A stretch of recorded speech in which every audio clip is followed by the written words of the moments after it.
The state has a $500 million surplus, but some say Connecticut's teachers are being shortchanged.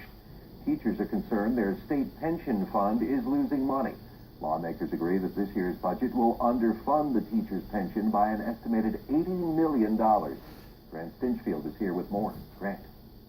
Jerry, it turns out the state has been underfunding the teachers' retirement fund for the past 20 years. The result is an estimated $3.2 billion, yes, I said billion-dollar deficit that at some point the state will have to pay back.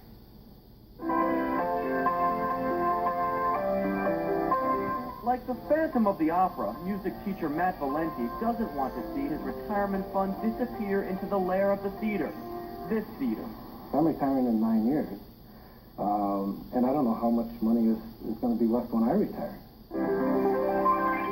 So to protect himself and the 40,000 other teachers in the state, he's taking his fight center stage.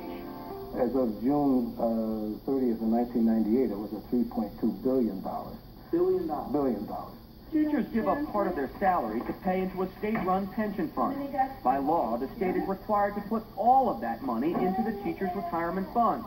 But for the past 20 years, the state has put less than 85% of the money into the fund, and the teachers are worried they'll never see the remaining 15%.